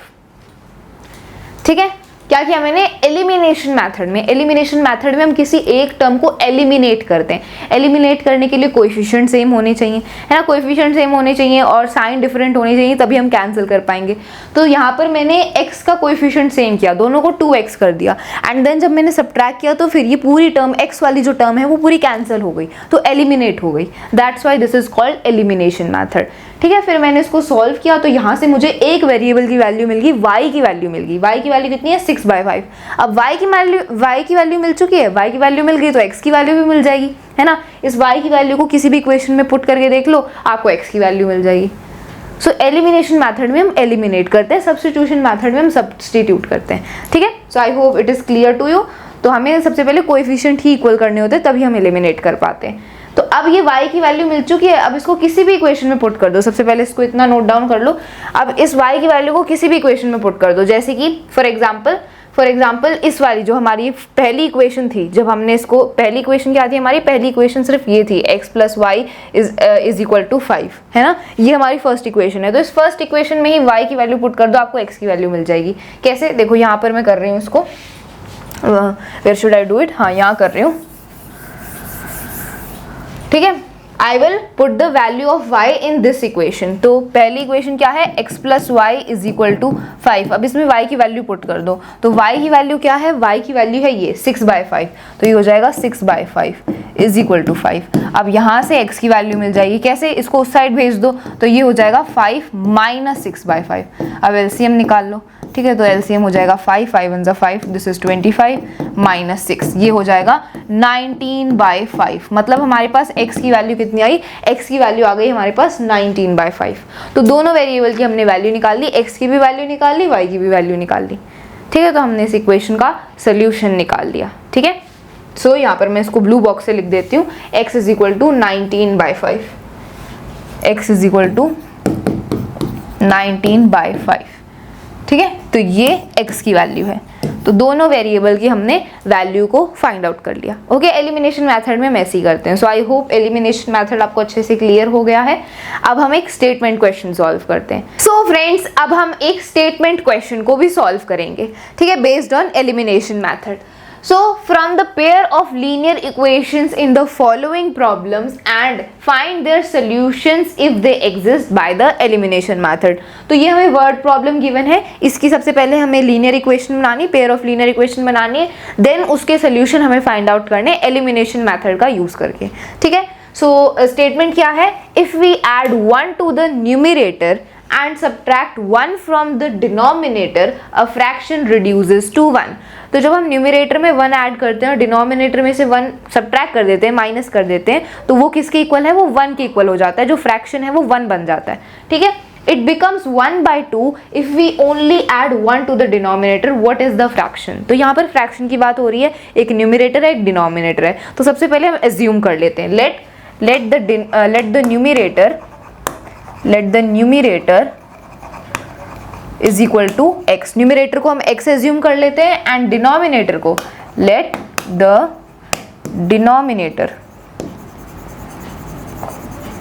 डिनोमिनेटर को हम y एज्यूम कर लेते हैं, ठीक है। अब हमें यहाँ पर बताया क्या गया है, हमको यहाँ पर स्टेटमेंट में बोला है कि if we add 1 to the numerator, मतलब अगर हम न्यूमरेटर में 1 ऐड करें और डिनोमिनेटर में से 1 सब्ट्रैक्ट कर लें, ठीक है, तो हम क्या करेंगे, न्यूमरेटर में, न्यूमरेटर है x, अगर इसमें हम 1 ऐड करें और डिनोमिनेटर क्या है, डिनोमिनेटर है y, तो अगर हम डिनोमिनेटर में से 1 सब्ट्रैक्ट कर लें तो वो किसके इक्वल हो जाता है, जो फ्रैक्शन है वो 1 बन जाता है, ठीक है। So it is equal to 1। तो ये हमारी पहली स्टेटमेंट है। अब इसको सॉल्व करके हम अपनी पहली लीनियर इक्वेशन इन 2 वेरिएबल बनाएंगे, ठीक है। इसको सॉल्व कैसे करेंगे, क्रॉस मल्टीप्लाई कर देंगे, ठीक है। अब ये 1 है तो इसके डिनोमिनेटर में भी 1 ही होगा, so now we are going to do cross multiply करेंगे तो हमारे पास क्या मिलेगा, देखो x प्लस 1 क्रॉस मल्टीप्लाई होगा 1 के साथ तो x प्लस 1 ही रहेगा, y माइनस 1 के साथ मल्टीप्लाई होगा तो y माइनस 1 ही रहेगा, तो ये आ जाएगा is equal to y minus 1। अब इसको सॉल्व कर लेते हैं, तो देखो ये x यहाँ पर है, y को जब हम उस साइड भेजेंगे तो ये माइनस वाई हो जाएगा, x माइनस वाई, ठीक है। एंड इस प्लस 1 को जब हम उस साइड भेज देंगे तो ये माइनस 1 हो जाएगा, ये माइनस 1 तो ऑलरेडी यहाँ पर है और ये प्लस 1 जब उधर जाएगा तो ये भी माइनस 1 ही हो जाएगा। अब इसको सॉल्व कर लेते हैं, तो x माइनस वाई तो एज इट इज रहेगा एंड ये माइनस वन कितना हो जाएगा, -2 हो जाएगा, ठीक है। तो ये है हमारी पहली लीनियर इक्वेशन इन 2 वेरिएबल, ये हमने अपनी पहली लीनियर इक्वेशन बना ली, क्या, x minus Y is equal to -2, ठीक है। जो हमें स्टेटमेंट गिवन थी उसको पढ़ के उसको सॉल्व करके हमने अपनी पहली लीनियर इक्वेशन इन 2 वेरिएबल बना ली, x minus Y is equal to -2, ठीक है। अब आगे की स्टेटमेंट पढ़ के हम अपनी दूसरी लीनियर इक्वेशन इन 2 वेरिएबल बनाएंगे, फिर दोनों को सॉल्व कर देंगे, सिंपल, ठीक है। तो आप इसको नोट डाउन कर लो, x minus Y is equal to -2, तो यहाँ पर मैं डायरेक्ट लिख रही हूँ जो स्टेटमेंट हमने बनाई है क्योंकि स्पेस नहीं है, so statement is x minus Y is equal to -2, ठीक है। ये हमारी पहली लीनियर इक्वेशन इन 2 वेरिएबल है। अब आगे पढ़ते हैं, so it becomes 1/2 if we only add 1 to the denominator, what is the fraction. तो फ्रैक्शन 1/2 बन जाता है जब हम सिर्फ डिनोमिनेटर में 1 ऐड करते हैं, तो ये हमें आगे की स्टेटमेंट गिवन है। तो अब इसको पढ़ के हम अपनी सेकंड इक्वेशन बनाएंगे, कैसे, वो फ्रैक्शन 1/2 बन जाता है जब हम सिर्फ डिनोमिनेटर में 1 ऐड करते हैं, मतलब न्यूमरेटर तो एज इट इज रहता है x, लेकिन जब हम डिनोमिनेटर मतलब विच इज y, जब उसमें सिर्फ हम 1 ऐड करते हैं, मतलब y में हम जब सिर्फ 1 ऐड कर देते हैं तो वो क्या बन जाता है, 1/2 बन जाता है। हमें क्या फाइंड आउट करना है, हमें फ्रैक्शन फाइंड आउट करना है, मतलब x और y की वैल्यू फाइंड आउट करनी है, सिंपल, बिकॉज x न्यूमरेटर है y डिनोमिनेटर है, तो हमें फ्रैक्शन फाइंड आउट करना है, मतलब x और y की वैल्यू फाइंड आउट करनी है, ठीक है। सो देखो अब ये हमारे पास सिचुएशन बन चुकी है, इसको सॉल्व करके हमारी सेकंड इक्वेशन आ जाएगी। कैसे करेंगे सॉल्व, दोनों को कर दो क्रॉस मल्टीप्लाई, ठीक है। तो y प्लस 1 से मल्टीप्लाई होगा तो ये y प्लस 1 ही रहेगा, ठीक है, ये y प्लस 1 रहेगा एंड 2x से मल्टीप्लाई होगा तो 2x हो जाएगा, so this will be 2x and ये y प्लस 1 उससे मल्टीप्लाई होगा तो ये y प्लस 1 ही रहेगा। अब इसको सॉल्व कर लेते हैं, ठीक है। तो जब इस y प्लस 1 में से y को जब हम इस साइड भेज देंगे तो ये -y हो जाएगा, so this will be 2x minus y is equal to 1, ठीक है। तो ये हमारी सेकंड इक्वेशन इन 2 वेरिएबल बन गई, ये हमारी सेकंड इक्वेशन है, ठीक है। तो फर्स्ट इक्वेशन भी आ गई हमारे पास, सेकंड इक्वेशन भी आ गई। अब इनको सॉल्व कर लेते हैं एलिमिनेशन मेथड से, क्योंकि हमें बोला है क्वेश्चन में, एंड देन हमें x और y की वैल्यू मिल जाएगी, ठीक है। So 2x minus y plus is equal to 1, so 2x minus Y is equal to 1, ये हमारी सेकेंड इक्वेशन है। अब इन दोनों को हम सॉल्व करेंगे एलिमिनेशन मेथड का यूज करके। तो एलिमिनेशन मेथड में हम क्या करते हैं, किसी भी एक टर्म मतलब किसी भी एक वेरिएबल के कोएफिशिएंट को हमें सेम करना होता है, ठीक है। तो यहाँ पर देखो x का कोएफिशिएंट तो सेम नहीं है, लेकिन यहाँ पर y का कोएफिशिएंट पहले से ही सेम है, तो हमें यहाँ पर सेम करने की जरूरत ही नहीं है इक्वेशन को मल्टीप्लाई वगैरह करके। जब सेम नहीं होता तो हम उस नंबर से मल्टीप्लाई करते हैं ताकि कोएफिशिएंट सेम हो जाए, लेकिन यहाँ पर ऑलरेडी जो कोएफिशिएंट है वो सेम है। कैसे, देखो यहाँ पर इस इक्वेशन में y का कोएफिशिएंट है -1 एंड यहाँ पर भी y का कोएफिशिएंट -1 है, तो कोएफिशिएंट पहले से ही सेम है, हमें करने की जरूरत नहीं है। डायरेक्ट हम इन दोनों इक्वेशंस को सब्ट्रैक्ट कर देंगे एंड देन ये y वाली टर्म पूरी ही कैंसिल हो जाएगी, ठीक है। So now what we are going to do, subtract equation 1 from equation 2, ठीक है। वन इक्वेशन को हम 2 इक्वेशन में से सब्ट्रैक्ट कर देंगे। सो सेकंड इक्वेशन क्या है, जब फ्रॉम ऐसे लिखते हैं ना, सब्ट्रैक्ट दिस फ्रॉम दिस, तो फ्रॉम के बाद जो होता है उसको पहले लिखते हैं। ये बेसिक बातें हैं जिनको हम जानते हैं। सो 2 इक्वेशन, सेकंड इक्वेशन पहले लिखेंगे। So this will be 2x minus Y is equal to 1, और फर्स्ट इक्वेशन है x minus Y is equal to -2। इन दोनों इक्वेशन को हम सब्ट्रैक्ट करेंगे, तो ये नीचे वाली जो इक्वेशन है इसके साइन चेंज हो जाएंगे। तो ये प्लस था, ये माइनस हो जाएगा, ये माइनस है, ये प्लस हो जाएगा, ये माइनस है, ये भी प्लस हो जाएगा। अब इसको सॉल्व कर लेते हैं। तो देखो 2x माइनस एक्स कितना होता है, x हो जाएगा। -y प्लस वाई कितना होता है, 0 होता है, मतलब ये पूरी टर्म हमारी y वाली कैंसिल हो जाएगी। सिंपल, तो y वाली टर्म एलिमिनेट हो गई, हमें एलिमिनेट ही करना होता है, तो ये पूरी कैंसिल हो गई। एंड देन इसको कर लेते हैं 1 प्लस 2 कितना होता है, 3 होता है। सो x इज इक्वल टू 3।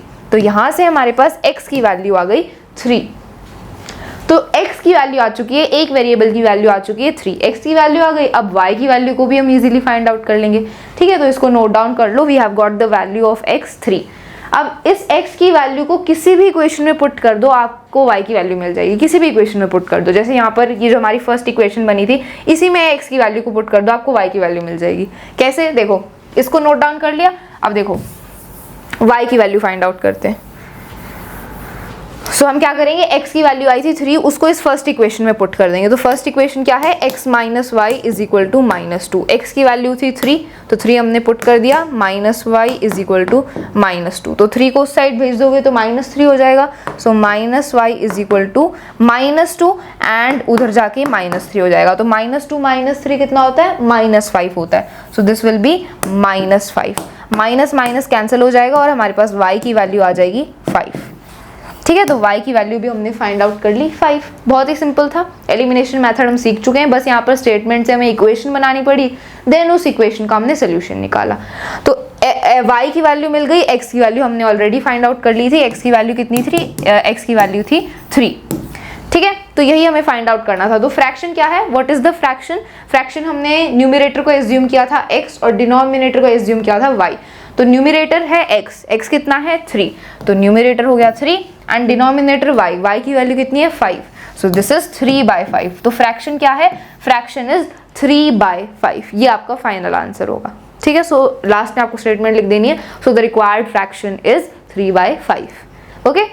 तो ये आपका क्वेश्चन था, बहुत ही इजी क्वेश्चन था। हमने सब्स्टिट्यूशन मेथड, एलिमिनेशन मेथड, दोनों मेथड से पेयर ऑफ लीनियर इक्वेशन के सॉल्यूशंस निकालना सीख लिया। सो अब हम कुछ और स्टेटमेंट क्वेश्चंस को सॉल्व करते हैं। सो फ्रेंड्स, हमारा नेक्स्ट क्वेश्चन है, form the pair of linear equation in the following problems and find their solution if they exist by any algebraic method। so यहाँ पर फ्रेंड्स हमें एक स्टेटमेंट प्रॉब्लम दी गई है और हमें 2 लीनियर इक्वेशंस फॉर्म करनी है और फिर उसके सोल्यूशन फाइंड करने हैं by any algebraic method. Basically हम 2 मेथड पढ़ रहे हैं, एक तो सब्स्टिट्यूशन मेथड और एक हमारा एलिमिनेशन मेथड। तो इन दोनों मेथड में से हम कोई सा भी मेथड अप्लाई करेंगे और सोल्यूशन फाइंड करेंगे। तो इस क्वेश्चन में मैं एलिमिनेशन मेथड अप्लाई करूंगा, ताकि क्योंकि इससे हमारा जो क्वेश्चन है वो इजीली सॉल्व हो जाएगा, ओके। तो सबसे पहले हमें लीनियर इक्वेशन फॉर्म करनी है, उससे पहले हम क्वेश्चन को रीड करते हैं। So Yash scored 40 marks in a test, getting 3 marks for each correct answer and losing 1 mark for each wrong answer. Had 4 marks been awarded for each correct answer and 2 marks been deducted for each incorrect answer, then Yash would have been scored 50 marks, okay. Question में पूछा है how many questions were there in the test, यानी कि देखो यश है, यश को मतलब अगर उसे 40 मार्क्स मिलते हैं, कब 40 मार्क्स मिलते हैं, जब वो हर सही क्वेश्चन के से 3 मार्क्स मिलते हैं, और जब वो हर किसी भी क्वेश्चन को गलत करता है तो उसका 1 मार्क्स रिड्यूस हो जाता है, तो तब उसको टेस्ट में 40 मार्क्स मिलते हैं। दूसरा सिनेरियो है कि जब उसे हर सही क्वेश्चन के 4 मार्क्स मिलते हैं और हर गलत क्वेश्चन के उसके 2 मार्क्स रिड्यूस हो जाते हैं, तो तब उसे 50 मार्क्स मिलते हैं। तो यहाँ पर ये 2 सिनेरियोज हैं, यानी कि यहाँ पर हमें दो लीनियर इक्वेशंस फॉर्म होगी और फिर हम उसके सोल्यूशन निकालेंगे। तो लीनियर इक्वेशन फॉर्म करते हैं। सबसे पहले हम लेट कर लेते हैं कि यश ने x क्वेश्चन सही करे और y क्वेश्चन गलत करे। सो x क्वेश्चन उसने सही करे और y क्वेश्चन उसने यश ने गलत करे। अब देखो हर सही क्वेश्चन के उसे 3 मार्क्स मिल रहे हैं। सो मान लो मैंने 10 क्वेश्चन सही करे, हर क्वेश्चन 3 मार्क्स का है, तो मुझे टोटल कितने मार्क्स मिले, 3 × 10 30 मार्क्स मिले। तो यहाँ पर मैंने मल्टीप्लाई करा, वैसे यहाँ पर भी हम मल्टीप्लाई करेंगे, 3 × x करेंगे। So it will B 3x और सब्ट्रैक्ट करेंगे जो उसने गलत करे। y क्वेश्चन अगर उसने गलत करे, हर गलत क्वेश्चन का उसका 1 मार्क्स रिड्यूस हो रहा है, यानी कि 1y, या सिंपली y लिख सकते हो। सो -y कितने मार्क्स मिले उसे, 40 मार्क्स मिले फिर टेस्ट में। सो 3x - y = 40। ये है हमारी पहली लीनियर इक्वेशन। अब दूसरी लीनियर इक्वेशन बनाते हैं। तो अगर उसे हर सही क्वेश्चन के 4 मार्क्स मिलते और हर गलत क्वेश्चन के 2 मार्क्स कम होते उसके, तो तब उसे 50 मार्क्स मिले। ये है हमारी दूसरी लीनियर इक्वेशन। सो यहाँ पर सही क्वेश्चन के कितने मिल रहे हैं, 4x एंड -2y = 50। अगर यहाँ पर मैं 2 कॉमन ले लूँ तो क्या बचेगा, 2x - y = 25। डायरेक्ट लिख लेते हैं, 2x - y = 25। तो यहाँ पर मैंने 2 कॉमन ले लिया उस लीनियर इक्वेशन में से। अब ये है हमारी 2 लीनियर इक्वेशन। अब हम इनके सोल्यूशन फाइंड करेंगे बाय एलिमिनेशन मेथड, यानी कि अब हम क्या करेंगे, सब्ट्रैक्ट करेंगे। अब हम इक्वेशन 2 को इक्वेशन 1 में से सब्ट्रैक्ट करेंगे। क्या कहा मैंने, subtracting equation 2 from equation 1। Okay, so अब हम क्या करेंगे, इक्वेशन 2 को इक्वेशन 1 में सब्ट्रैक्ट करेंगे, यानी कि 3x - y, इसे डिफरेंट कलर में करते हैं, 3x - y -2x - y, ये हो गई LHS की बात। अब बात करते हैं राइट हैंड साइड की। सो 40 - 25 = 40 - 25 कितना होता है, इट इज 15। सो डायरेक्ट 15 लिख लेते हैं, इट इज 15। अब 3x माइनस, यहाँ पे साइन चेंज होगा, प्लस था माइनस प्लस माइनस हो जाएगा, 3x - y minus plus minus 2x minus minus plus y = 15। अब यहाँ पे आप देख सकते हो -y + y हो गया कट, और 3x - 2x क्या होता है, x के इक्वल होता है। तो x की वैल्यू आ गई 15, x की वैल्यू आ गई 15। ओके, सो यहाँ पर हमने x की वैल्यू निकाली। अब x की वैल्यू आ गई है तो y की वैल्यू हम इजीली कैलकुलेट कर लेंगे। कैसे कैलकुलेट करेंगे, x की वैल्यू हम यहाँ पर पुट करेंगे। तो यहाँ पर पुट कर लिया, मान लो x की वैल्यू 15। सो 15 सीधा क्या होते हैं, 45 होते हैं। 45 - y = 40। 40 - 45 कर दो फ्रेंड्स। ओके, सो यहाँ पर x की जगह 15 पुट करें, 15 सीधा 45, 45 उधर गया, सो 40 - 45 -5 हो गया। सो -y = -5, और माइनस माइनस पे कट हो गया, y की वैल्यू आ गई 5। तो यहाँ पे मैं कहाँ पे लिखूँ, यहाँ पे इसके सामने लिख देता हूँ, y की वैल्यू आ गई 5। ओके, सो यश ने 5 क्वेश्चन गलत करे और 15 क्वेश्चन उसने सही करे। अब फ्रेंड्स आप मुझे ये बताओ कि टोटल कितने क्वेश्चन होंगे। सही उसने 15 करे और गलत उसने 5 करे। 15 + 5 कितना होता है, 20 क्वेश्चन। सो टोटल टेस्ट में 20 क्वेश्चन थे और उसमें से उसने 15 क्वेश्चन गलत करे और 15 क्वेश्चन सही करे और 5 क्वेश्चन गलत करे। यहाँ पे हमने x और y दोनों की वैल्यू कैलकुलेट कर लिया है। कैसे कैलकुलेट करी, एक बार रिवाइज कर लेते हैं। सबसे पहले हमने दोनों लीनियर इक्वेशंस बनाई। लीनियर इक्वेशन बनाने के बाद हमने उन्हें सब्ट्रैक्ट करा, क्योंकि यहाँ पर एलिमिनेशन मेथड को अप्लाई कर रहे हैं। उसके बाद हमारे x की वैल्यू आ गई, फिर हमने उसे इक्वेशन में पुट करा। किसी भी एक इक्वेशन में आप पुट कर सकते हो वैल्यू, और उसके बाद हमारी y की वैल्यू आ गई। सो अब यहाँ पर क्वेश्चन में पूछा था टोटल कितने क्वेश्चंस हैं। सो आप हम लिख देते हैं टोटल क्वेश्चंस कितने हैं, 20। ओके, सो इसका आंसर हो गया हमारा 20 questions. Okay, so this is the answer. Total there are 20 questions in the test. So friends, this was the question. I hope आपको ये क्वेश्चन अच्छे से समझ आ गया। If you want to note, आप इसका स्क्रीनशॉट ले सकते हैं। Okay, so We have completed our chapter linear equation in two variables. So friends, हमने पूरा चैप्टर अच्छे से कंप्लीट कर लिया है. आई होप आपको इस चैप्टर के सारे टॉपिक्स और सारे क्वेश्चंस अच्छे से समझ आ गए हैं. And friends, at the last हम आप सभी को बहुत बहुत थैंक्स बोलना चाहते हैं, क्योंकि आप सभी हमें बहुत ज़्यादा सपोर्ट करते हैं and we are very very grateful for that. आप सभी हमें ऐसे ही सपोर्ट करते रहें, हम आपके लिए और अच्छे वीडियोस बनाते रहेंगे. So that's all for this video. Thank you so much.